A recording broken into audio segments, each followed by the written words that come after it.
علو صوتك.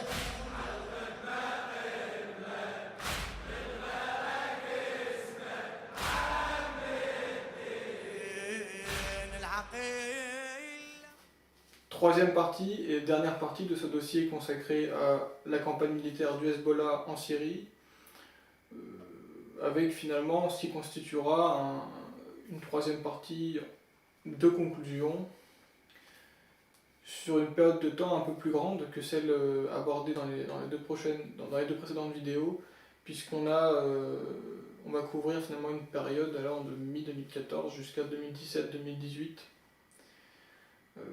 Voilà, donc commençons mi-2014 jusqu'à 2017, on a un Hezbollah qui finalement sera présent sur tous les fronts. Alors, on va se contenter ici de faire une liste non exhaustive de tous les fronts notables où le Hezbollah a engagé ses forces depuis mi-2014. Sa présence est actée soit officiellement par la voix du parti, soit par des combattants djihadistes ou kurdes dans les villes suivantes. On a Alep, Hama, Homs, Idlib, Al-Bab, Kobané, Hasakeh, Palmyre, on a également Raqqa, Deir ez-Zor, Deraa, Mayadin, Abu Kamal. Ça fait évidemment une sacrée liste, hein. C'était illustratif. Sur le plan tactique, le mode opératoire du Hezbollah, que ce soit à partir de 2014 ou même en 2017, est finalement identique à celui observé dès les débuts de la guerre syrienne. La plupart des opérations de reconquête urbaine font l'objet de sièges plus ou moins longs. Et dans cette stratégie de construction, le Hezbollah apporte une expertise tactique et fournit principalement des hommes au sol et de l'artillerie terrestre, pendant que les forces conventionnelles syriennes, puis l'armée russe, à partir de 2014-2015, l'armée russe intervient, quant à elles prennent en charge les bombardements aériens. Alors, les forces du Hezbollah ne sont pas projetées seules dans les combats au sol. On a les milices paramilitaires loyalistes syriennes, comme la Force de défense nationale. On a évidemment l'armée arabe syrienne, donc l'armée gouvernementale.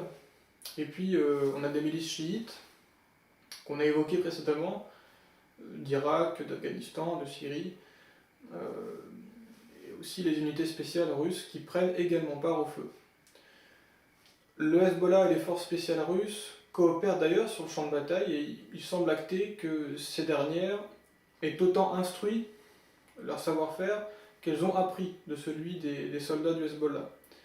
De façon générale, l'intuition qu'on peut avoir ici, c'est que les unités du Hezbollah aient finalement été implémentées à des groupes tactiques plus importants sur le champ de bataille. Autrement dit, qu'il est assez probable que l'expertise acquise par le Hezbollah dans la guérilla ait notamment conduit ensuite à intégrer ces éléments auprès de forces alliées pour finalement garantir le succès d'opérations terrestres, voire potentiellement exercer des fonctions de commandement tactique.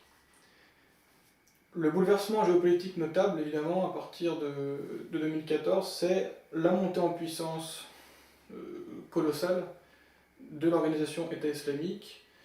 À partir de septembre 2015, l'expansion du territoire de l'EI est telle que la situation militaire dans la région de Damas est tout autant, voire davantage critique que celle qu'on observe en 2013. Cependant, l'accroissement de l'État islamique a eu finalement pour effet symétrique une implication dédoublée de la Russie dans la guerre en Syrie. Le développement des forces kurdes au nord de la Syrie et de l'Irak aura également eu son importance puisque l'État islamique s'est rapidement retrouvé sur un quadruple front syrien, irakien et kurde. Finalement, l'État islamique, en tant que réalité territoriale, n'aura duré qu'un peu plus de 2 ans. Son déclin débute à partir de janvier 2016 et en novembre 2017, les premières poches de résistance à la frontière irakienne sont sur le point de tomber. On a des forces djihadistes qui restent cependant toujours présentes sur le territoire syrien. Je parle d'aujourd'hui, principalement autour d'Idlib et au sud-est du pays. Alors dernièrement, pour faire écho à l'actualité, la plupart des observateurs s'accordent à dire que les forces du Hezbollah sont également présentes dans la Ghouta, qui fait particulièrement parler d'elle aujourd'hui, donc la Ghouta qui est à l'est de Damas. De plus, les événements de début février entre Israël et la Syrie ne sont pas sans lien avec l'inquiétude des militaires de l'État hébreu vis-à-vis de la résistance islamique au Liban. En effet, Israël craint depuis longtemps la vulnérabilité de son système Iron Dome face à une tactique de saturation de ces dispositifs, donc dispositifs antimissiles, via l'envoi simultané de très nombreux missiles et roquettes de courte portée. Ça s'est d'ailleurs déjà produit dans le passé. Et ce qui est nouveau, et ce que craint l'état-major israélien aujourd'hui, c'est la capacité pour ses ennemis d'encaisser sa propre puissance de feu via des moyens antiaériens sophistiqués. Et c'est l'objet de leur récente frappe aérienne en Syrie, qui a d'ailleurs conduit à démontrer l'efficacité potentielle de ces systèmes antiaériens syriens, puisque on a eu un F-16 israélien qui a été abattu le 10 février dernier. On peut donc affirmer sans trop se tromper que les échanges en arsenaux entre la Syrie et le Hezbollah et le renforcement de leurs liens opérationnels lors de la guerre syrienne font également craindre à Israël que le Hezbollah soit aussi en possession de moyens anti-aériens efficaces. Ce qui serait un bouleversement sans précédent dans le rapport de force stratégique entre Israël et le Hezbollah, parce que jusqu'ici, l'armée israélienne n'avait jamais été contestée dans la dimension air-sol.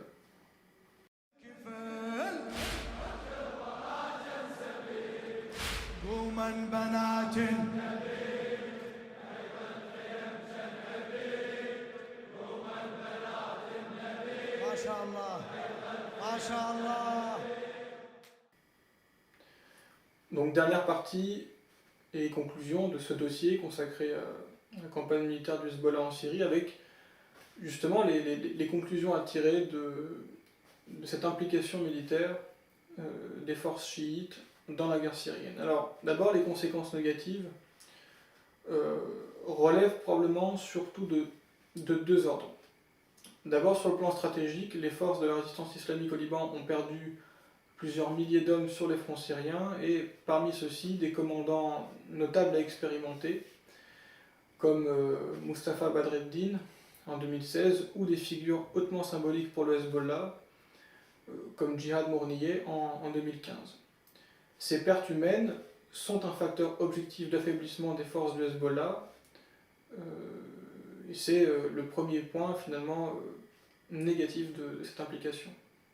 Deuxième élément, sur le plan politique cette fois-ci, politicien, l'entrée en guerre du Hezbollah aux côtés du gouvernement syrien a brisé l'image politique quasi unanime dont jouissait le parti chiite au Liban depuis la guerre de 2006. Perçu initialement comme une force de résistance nationale de surcroît victorieuse face à Israël, le Hezbollah n'incarne plus le même symbole aujourd'hui, notamment auprès des populations sunnites libanaises. Et même au sein de sa propre alliance, de la part du courant patriotique libre de Michel Aoun, des critiques ont vu dernièrement le jour sur ce qui constitue un fait notable, parce que l'entente entre le Hezbollah et le courant patriotique libre était réellement au beau fixe depuis de très nombreuses années. Et ces critiques rejoignent la même idée selon laquelle le Hezbollah n'agirait pas pour l'intérêt exclusif national, mais serait mu à l'inverse, en tout cas au moins en partie, par un agenda étranger. Par conséquent, l'implication militaire sur le théâtre syrien a eu des effets néfastes sur le jeu politique du Hezbollah au Liban.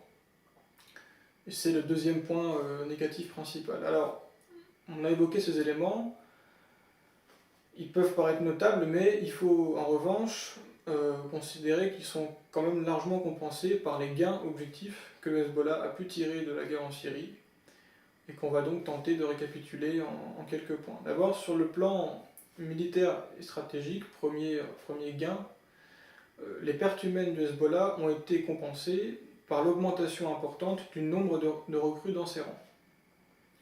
La perte qualitative en unité d'expérience a donc pu être largement contrebalancée par la mobilisation importante de nouvelles recrues qui, depuis 3 ans de guerre en Syrie, sont très certainement des troupes expérimentées aujourd'hui.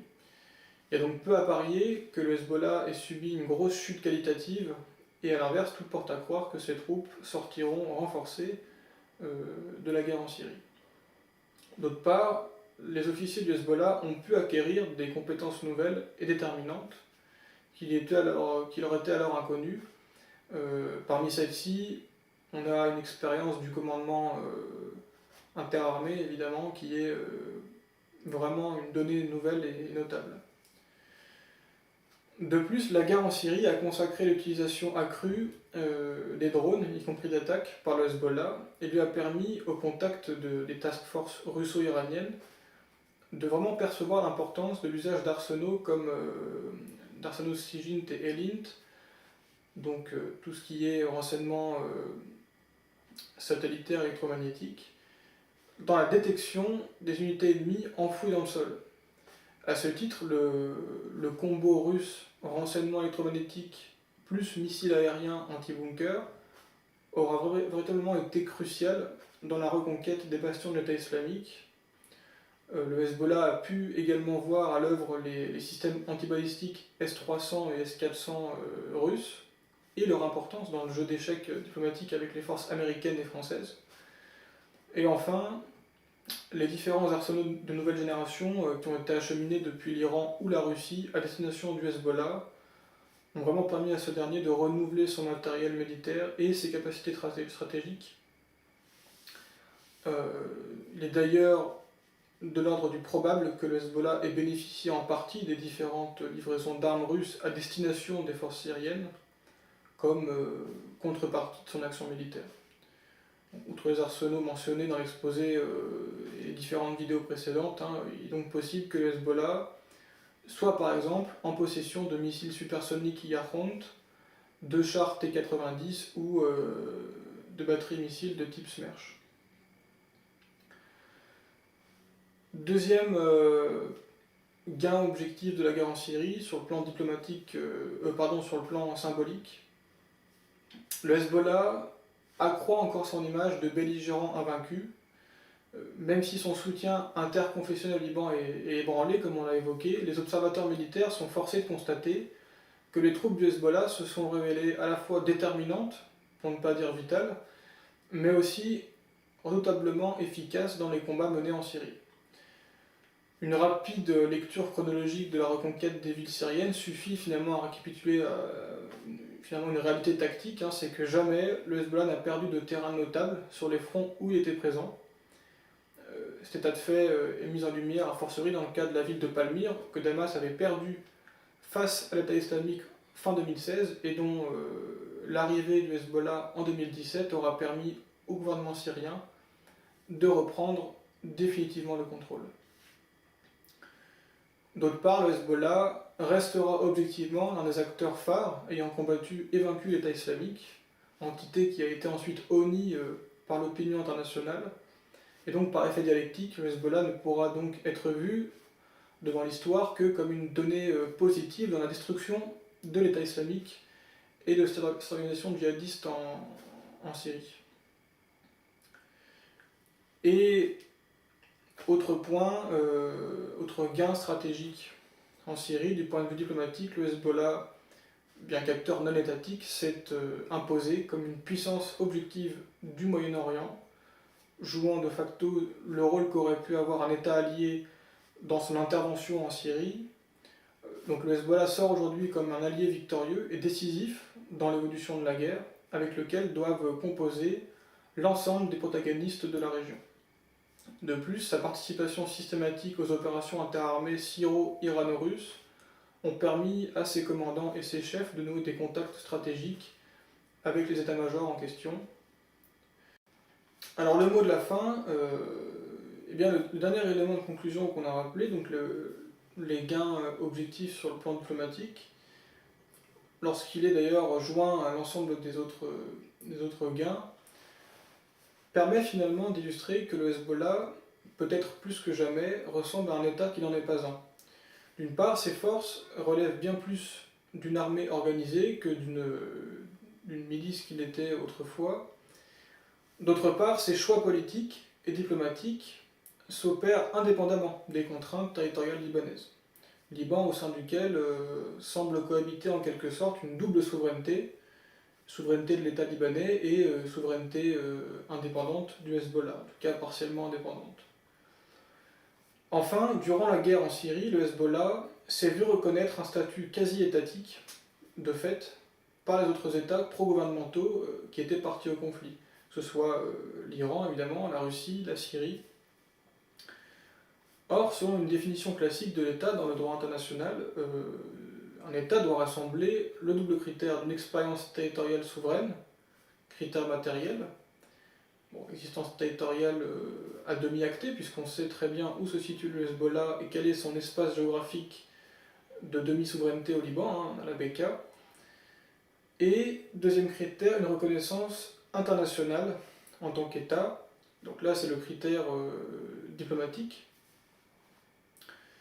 Existence en tant qu'État qui, comme on l'a expliqué juste à l'instant, bien qu'elle soit à relativiser, est tout de même à moitié réalisée, en tout cas dans le cadre du conflit syrien. Donc finalement, le dernier mot de ce dossier, ce sera tout simplement que dans le cas du Hezbollah, la frontière entre acteurs étatiques et acteurs non étatiques n'est plus vraiment définie, et ses contours semblent de plus en plus flous sur bien des critères, et finalement, l'avenir nous dira très certainement ce que deviendra le Hezbollah en tant qu'entité non plus seulement milicienne, mais d'une influence quasi étatique dans le jeu proche-oriental.